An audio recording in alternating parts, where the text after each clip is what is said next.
देखिए, आज हम आपको पढ़ाएंगे रिक्त समुच्चय।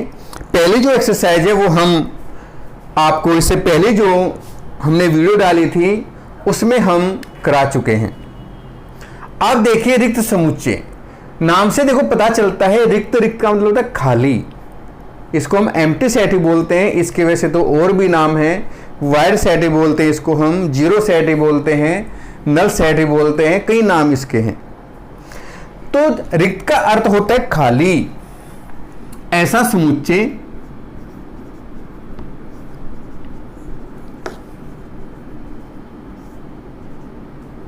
जिसमें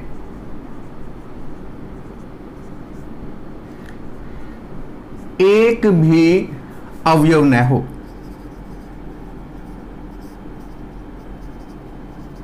यानी ऐसा समुच्चय जिसमें एक भी अवयव न हो अर्थात खाली हो, रिक्त समुच्चय कहलाता है।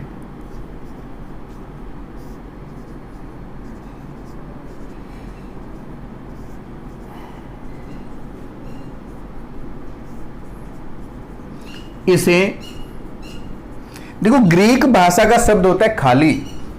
इसको हम एम्प्टी बोलते हैं, फाई बोलते हैं। ग्रीक भाषा का शब्द है फाई। इसको हम इस प्रकार से भी इंडिकेट कर सकते हैं, से व्यक्त करते हैं।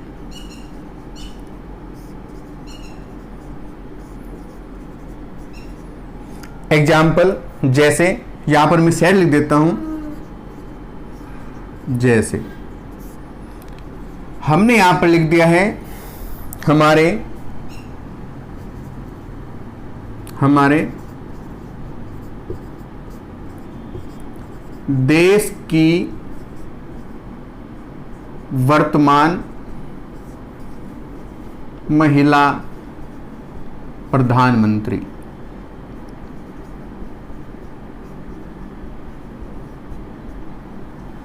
हमारे देश की वर्तमान महिला प्रधानमंत्री अब प्रेजेंट में जो है नरेंद्र मोदी हैं, तो वो महिला तो नहीं है, वो एक पुरुष है। इसलिए ये आपका जो सेट होगा वो एक रिक्त समुच्चय को इंडिकेट करेगा। इसको हम फाई लिखेंगे। इसको ऐसे भी लिख सकते हैं। एग्जाम्पल और भी दे देता हूं मैं। ये मान लो b equal to x that x equal to n मान लो, और n बिलोंग करेगा कैपिटल N। x बराबर n belongs to capital N, और n आपका ये मान लें 2 से छोटा है और 1 से बड़ा है। यहां पर देखिए इसका अर्थ क्या हुआ। x इक्वल टू n एक प्राकृतिक संख्या है, क्योंकि यहां पर जो मैंने लिखा है कैपिटल N, ये प्राकृतिक संख्या को इंडिकेट करेगा। और प्राकृतिक कैसी है कि वो 2 से तो छोटी हो और 1 से बड़ी, तो ऐसी कोई प्राकृतिक संख्या नहीं होती। ये भी आपका रिक्त समुच्चय का ही उदाहरण है। तो ये हो गया आपका रिक्त समुच्चय, empty set, null set, void set, इसके कई नाम हैं। इसके बाद देखिए आप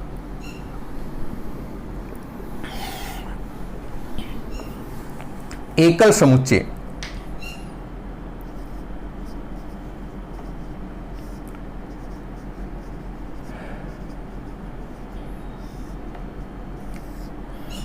देखो, एकल नाम से ही पता चलता है कि एकल का मतलब सिंगल।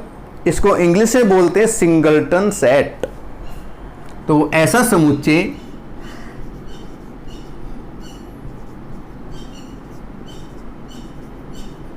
जिसमें केवल एक ही अवयव हो।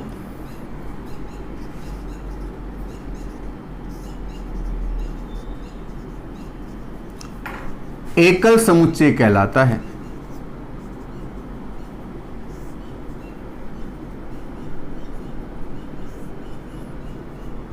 जैसे a इक्वल टू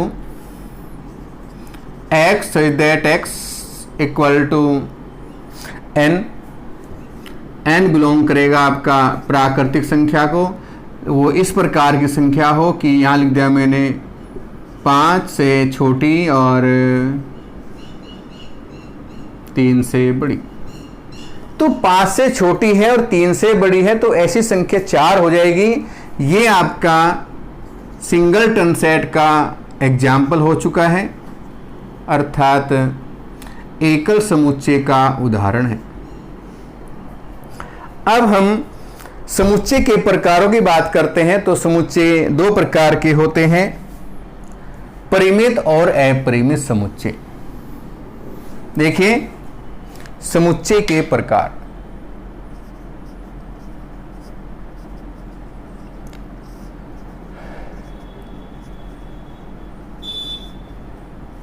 दो प्रकार के होते हैं। नंबर 1 आपका परिमित समुच्चय,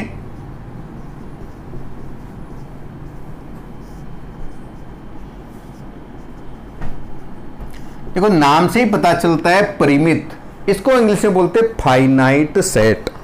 फाइनाइट का अर्थ है ऐसा समुच्चय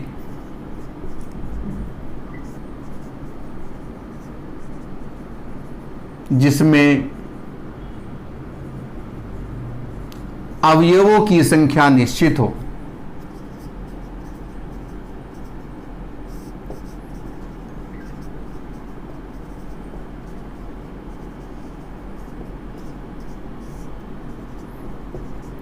परिमित समुच्चय कहलाता है।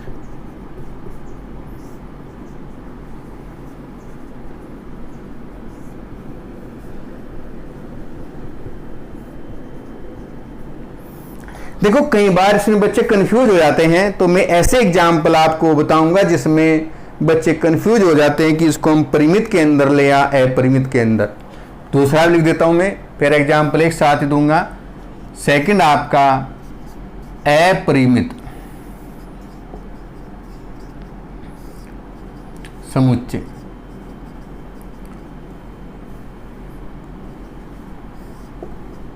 ऐसा समुच्चय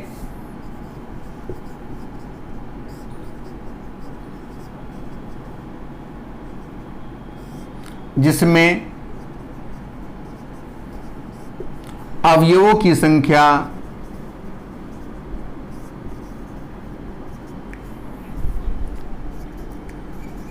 अनिश्चित हो।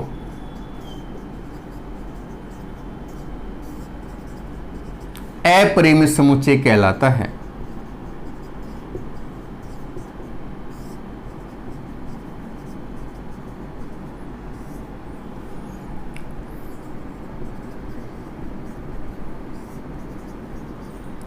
अब देखिए इसके जो एग्जाम्पल हैं परिमित, यहां मैंने लिखा a बराबर AEIOU, अर्थात अगर मैं इसको समुचित निर्माण विधि में लिखूं, x सच दैट x अंग्रेजी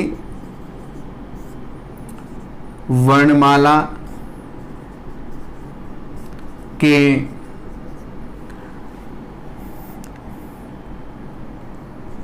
स्वर का समूह।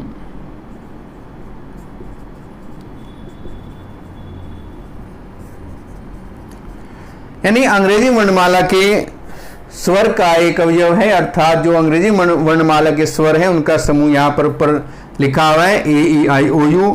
हमें यहां पर इसका पता है कि इसमें अवयव कितने हैं, निश्चित है, काउंट कर सकते हैं 1 2 3 4 5। ऐसे ही और भी एग्जाम्पल हम ले सकते हैं, b इक्वल टू जैसे हमने लिख दिया 1 2 3 4, तो ये भी आपको पता चल रहा है कि इसमें 4 अवयव हैं, निश्चित हैं।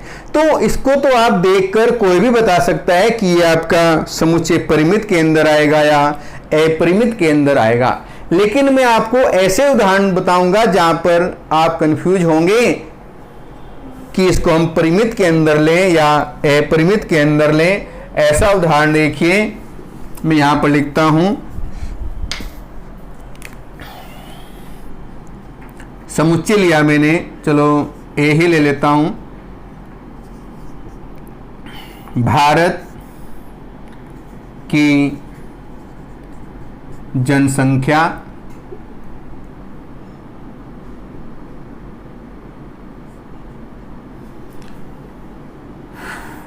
भारत की जनसंख्या का समूह। अब देखो ये समूह लिया मैंने, भारत की जो जनसंख्या है उसका समूह ले, तो कुछ बच्चे कंफ्यूज होंगे इसमें कि जनसंख्या कहां तक काउंट करें, तो ये तो अपरिमित हो सकती है, लेकिन नहीं, ये आपका जो समूह है वो परिमित के अंदर आएगा। परिमित के अंदर इसलिए आएगा क्योंकि आप ही तो काउंट नहीं कर सकते, लेकिन जैसे आपके परिवार के अंदर सदस्य हैं, आप उनको बता सकते हैं कि हमारे परिवार में 10 व्यक्ति हैं, या 4 हैं, या 5 हैं, या 20 हैं, कितने व्यक्ति आपके परिवार में हैं, आपके गांव में कितने व्यक्ति हैं, उनकी भी हम काउंटिंग कर सकते हैं। जब आप अपने गांव की काउंटिंग कर सकते हैं तो शहर की और राज्य की और देश की जनसंख्या की भी काउंट हो सकती है, और होती है। हर 5 साल बाद आपकी जो जनसंख्या वो काउंट की जाती है, इसलिए ये समूह आपका परिमित के अंदर आएगा। दूसरा ऐसे उदाहरण में लिखता हूं यहां पर, भारतवर्ष के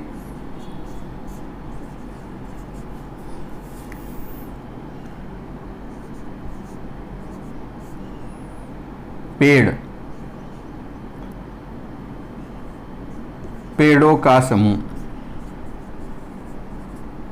अब भारतवर्ष में कितने पेड़ हैं, तो देखिए यहां भी आपको कंफ्यूजन होगा कि भाई पेड़ कैसे काउंट किए जाएं। तो पेड़ों की भी काउंटिंग होती है हर बार। जैसे हमारी गवर्नमेंट पेड़ों को लगाती है, वृक्षारोपण करती है, तो उनकी काउंटिंग की जाती है, तो ये भी आपका परिमित के अंदर आएगा। ध्यान रखना है, ये इस तरह के क्वेश्चन आपके कंपटीशन में आ सकते हैं जहां पर आप इसमें गलतियां कर सकते हैं। ऐसा ही एक कंफ्यूजन भरा क्वेश्चन और लिखता हूं मैं,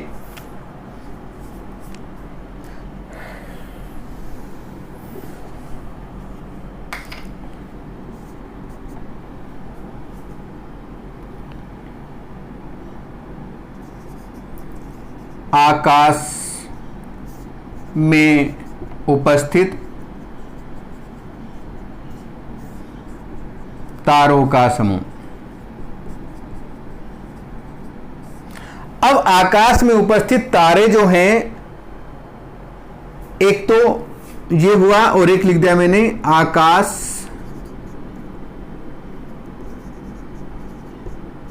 में दिखाई देने वाले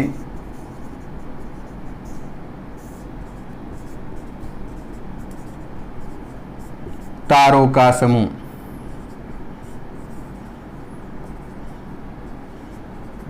अब इसमें बच्चे कंफ्यूज होंगे कि इसको परिमित मिले या अपरिमित मिले। अब पहले वाला जो है आकाश में उपस्थित तारों का समूह, अब तक तारों की कोई काउंटिंग नहीं हो पाई है कि आकाश में कितने तारे हैं, तो ये आपका जो समूह है ये अपरिमित के अंदर आएगा, अपरिमित।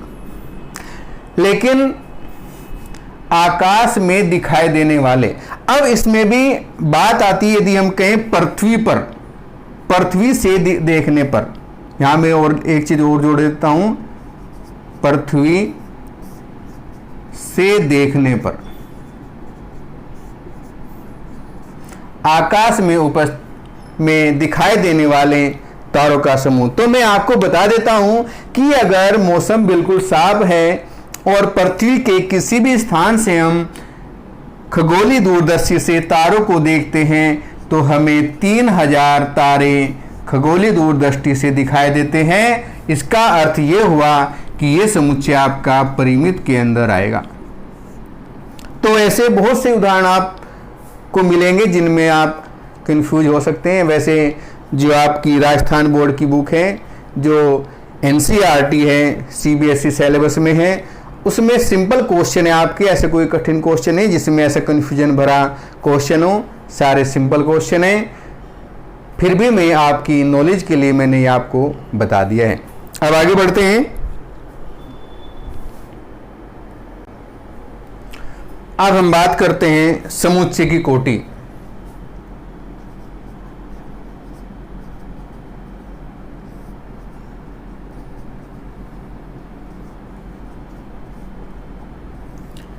देखो समुच्चय की कोटि होती क्या है, समुच्चय में उपस्थित अवयवों की संख्या समुच्चय की कोटि कहलाती है।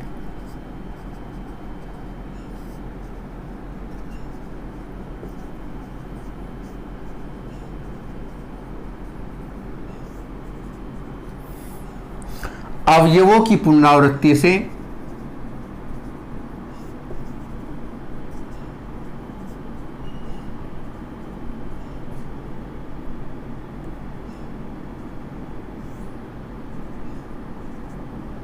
कोटि पर कोई प्रभाव नहीं पड़ता।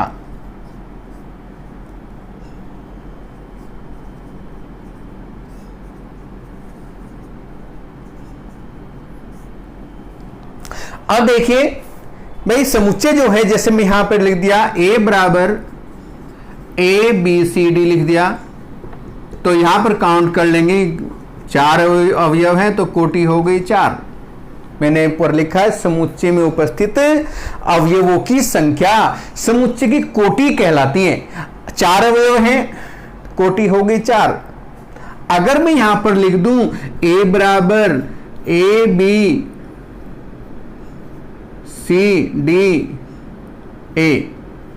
ये मैंने यहां पर लिख दिया।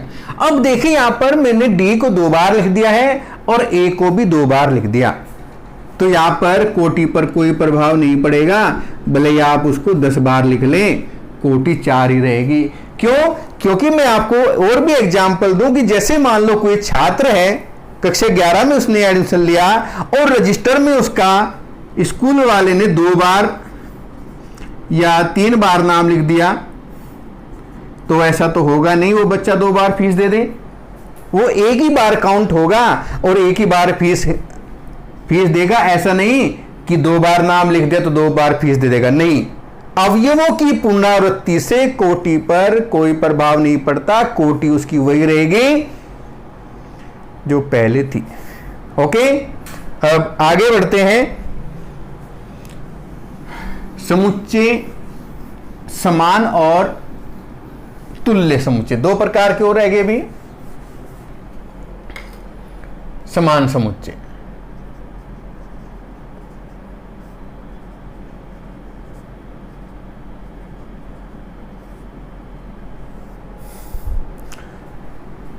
दो समुच्चय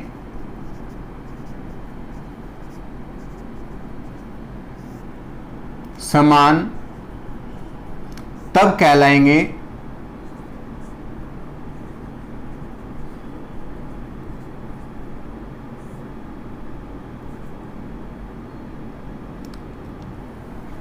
जब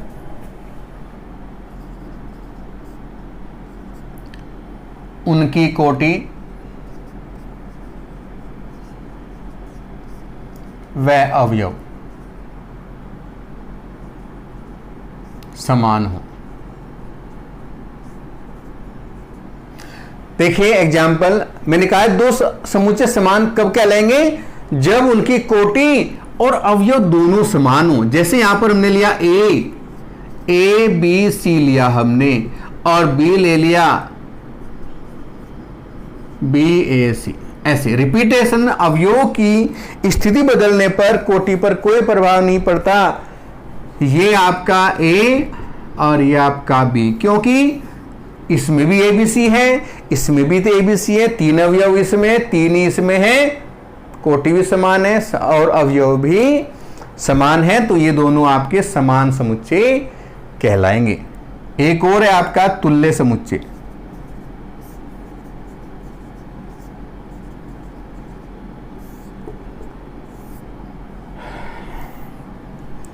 दो समुच्चय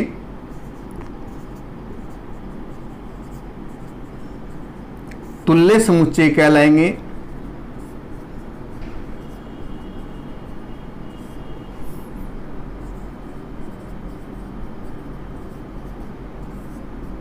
जब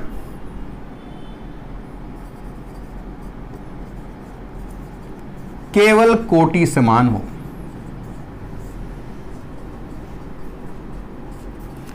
यानी केवल कोटि कोटि समान हो तो वो आपके तुल्य समुच्चय कहलाएंगे। जैसे यहां पर a बराबर ए बी सी ले लिया है और b बराबर आपका 1 2 3 हम ले लें, तो देखिए यहां पर 3 कोटि इसकी है, 3 इसकी है, तो a तुल्य b। समान में और तुल्य में थोड़ा अंतर है, इसको इक्वल सेट बोलते हैं, इसको इक्विवेलेंट सेट बोलते हैं। अब एग्जाम्पल पर बढ़ते हैं आगे, देखिए आगे। अब देखिए एग्जाम्पल 6, बताइए कौन इसमें परिमित है और कौन अपरिमित है। बहुत ही सिंपल क्वेश्चन है, ध्यान से समझेंगे। जैसे फर्स्ट पार्ट है इसका, x such that x belongs to n, इसका अर्थ है x एक प्राकृतिक संख्या है। अब प्राकृतिक संख्या तो 1 से अनंत तक की होती है, लेकिन आगे कंडीशन भी दी हुई है इसमें कि x माइनस 1 और x माइनस के 2 बराबर 0।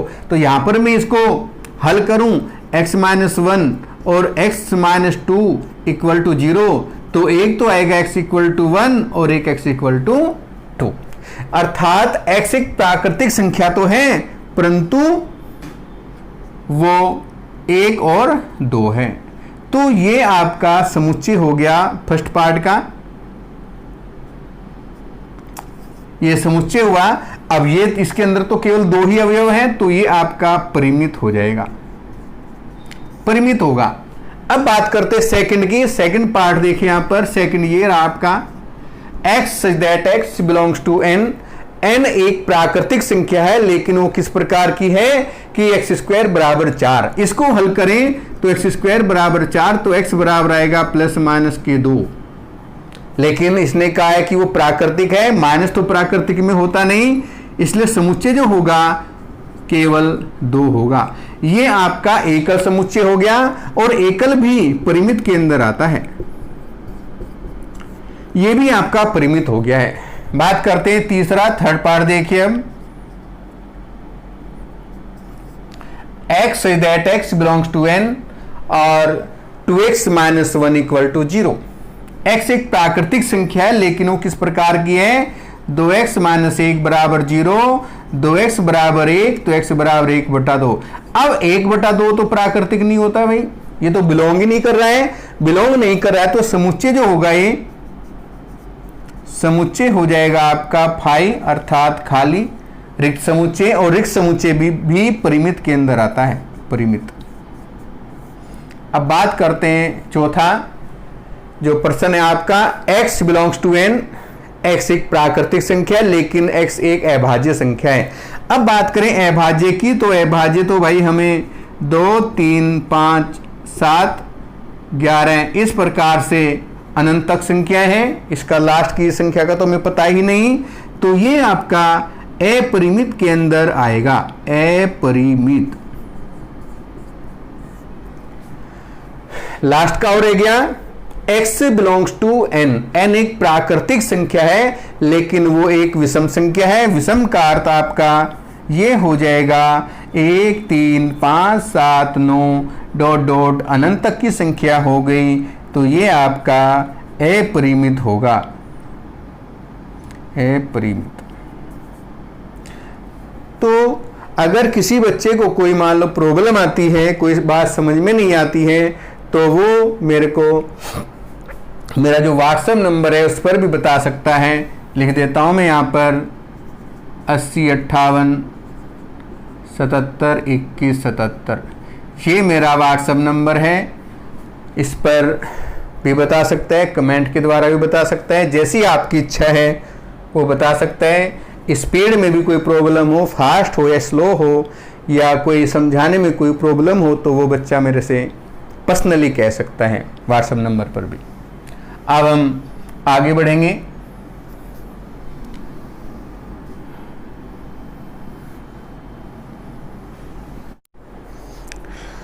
एग्जाम्पल 7 देखिए, समान समुच्चयों के युग्म हमें छांटने हैं।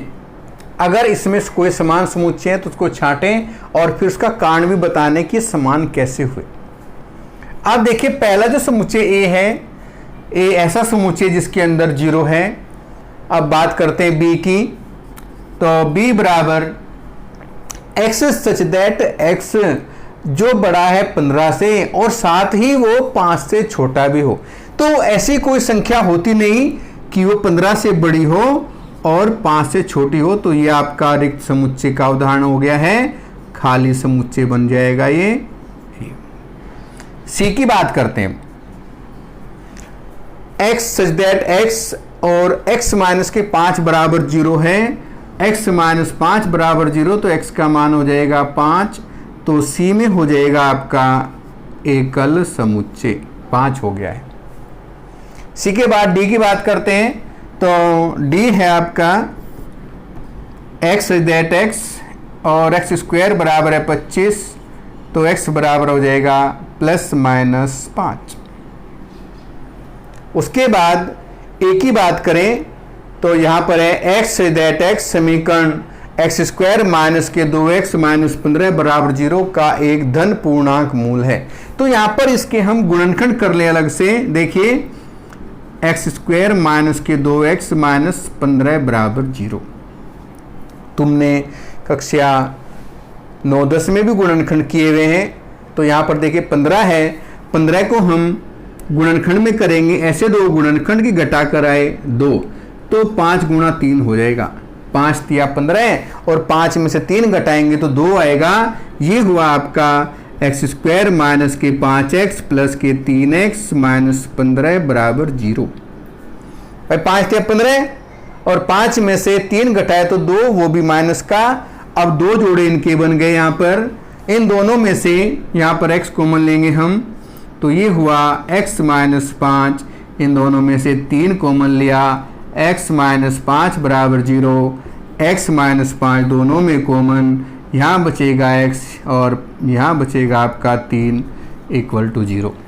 अब देखिए अलग अलग इनको 0 करें तो एक तो आएगा x माइनस 5 बराबर 0, तो x बराबर 5 और x प्लस 3 बराबर 0, तो x बराबर आएगा माइनस 3। इसको तो आप छोड़ देंगे क्योंकि धन पूर्णांक है। तो ये आपका e बराबर हो जाएगा केवल 5 आएगा। अब हमें देखना है कि बराबर कौन से है। d में आपका आएगा d बराबर माइनस 5 प्लस 5 आएगा। तो आपका एक तो c है और e है, इन दोनों में ही 5 है, बाकी में तो किसी में नहीं है। a में तो आपका 0 था, b 5 हो गया है, c में 5 है और e में 5 है, d में प्लस माइनस 5 है। तो आपका e बराबर c होगा और कोई इसमें समान नहीं है। आप इसमें लिख देंगे, कारण भी बताना है, तो e में और c में समान अवयव हैं, इसलिए e और c दोनों ही समान हैं। जबकि a में यहाँ पर 0 है और b में यहाँ पर कोई अवयव नहीं है। ये आपका रिक्त समुच्चय है और ये आपका रिक्त समुच्चय का उदाहरण नहीं है। एग्जाम्पल 8 देखिए, निम्नलिखित समुच्चय युग्मों में कौन सा समान है? अपने उत्तर का औचित्य भी बतलाइए। देखो यहां फर्स्ट पार्ट है, x जो है शब्द लोयल के अक्षरों का समुच्चय है। x नहीं, ये शायद a होना चाहिए, नहीं x दिया हुआ है, कोई दिक्कत नहीं। x शब्द लोय के शब्द अक्षरों का एक समुच्चय और b जो है लोयल शब्द के अक्षरों का समुच्चय है। तो यहां पर हम x की बात करते हैं तो ये हो जाएगा a l और y, यानी जो आपके अक्षर रिपीट हो रहे हैं, जैसे l 2 बार आया हुआ है उसको केवल 1 बार लिखना है। और यहाँ b की बात करते हैं तो l o y a, l यहाँ भी 2 बार है, इसको हम छोड़ देंगे, तो l इसमें भी है, l इसमें भी है, और यहाँ भी है, यहाँ भी है, y इधर भी, और यहाँ भी है, यहाँ भी। तो x बराबर b हो जाएगा, औचित्य लिखना है इसमें, x और b में अवयवों की संख्या समान है, इसलिए x और b दोनों समान समुच्चय हैं।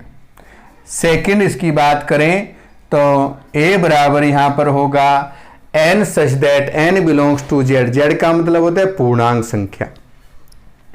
पूर्णांक संख्या है लेकिन वो आपकी 4 और 4 से छोटी है, उसका वर्ग। तो इसको हम हल कर ले यहाँ पर n स्क्वायर इक्वल टू 4, तो n बराबर आएगा प्लस माइनस के 2। अब यहाँ पर पूर्णांक संख्याओं की बात करें तो पूर्णांक माइनस के 2, माइनस 1, 0, 1, 2, यानी इसके 2 के और माइनस के 2 के बीच में जितनी भी संख्या आएंगी सभी हमें लिखनी है। तो माइनस के 2, माइनस 1, 0, 1 और 2। अब बात करते हैं सेकंड पार्ट की, b की x that x belongs to r, लेकिन वो आपकी x square minus 3x plus के 2 बराबर 0 है। तो इसको हम हल करें, x square minus 3x plus के 2 बराबर 0। 2 के ऐसे गुणनखंड करने हैं कि जोड़ कर आए 3, तो 2 एकम 2 हो जाएगा। इसको मैं चलो इधर हल कर देता हूँ जगह यहाँ पर। तो ये हो जाएगा x square minus 2x minus x plus के 2 बराबर 0। इन दोनों में x कॉमन लेंगे तो x माइनस के 2, इन दोनों में कुछ कॉमन नहीं है तो एक कॉमन आ जाएगा और x माइनस के 2 आएगा बराबर 0। x माइनस के 2 और x माइनस 1 बराबर 0। अब इनको अलग अलग 0 करेंगे तो x का मान आपका एक तो 1 आ जाएगा और एक आ जाएगा x का मान 2। तो समुच्चय जो b हुआ आपका b बराबर 1 और 2। यहाँ पर हम देखें a और b, तो यहाँ पर a और b दोनों अलग अलग हैं, तो ये तो आपके सही नहीं है भाई, बराबर नहीं है, यानी a बराबर नहीं है b के, a बराबर b नहीं है। ये आपका क्वेश्चन आप कंप्लीट हो चुका है। कल हम आपको इसकी एक्सरसाइज कराएंगे। कोई इस बच्चे को जैसे प्रॉब्लम आती है तो पूछ सकता है। हमारा जो चैनल है मैरिटो क्लासेज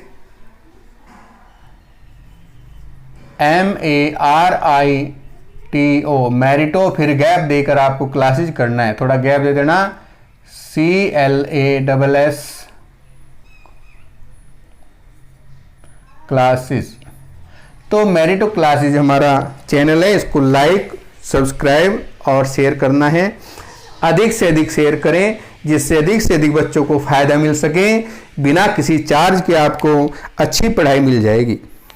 और अगर कोई बच्चा फाउंडेशन लेवल का भी मैथ पढ़ना चाहता है, वैसे तो हम इसको थोड़ा हाई लेवल करके ही चलेंगे, फाउंडेशन लेवल भी यदि आप पढ़ना चाहते हैं तो आप कमेंट करें। मोबाइल नंबर मैंने भी लिख दिया था आपको, उस पर आप फ़ोन करके भी बता सकते हैं पर्सनली।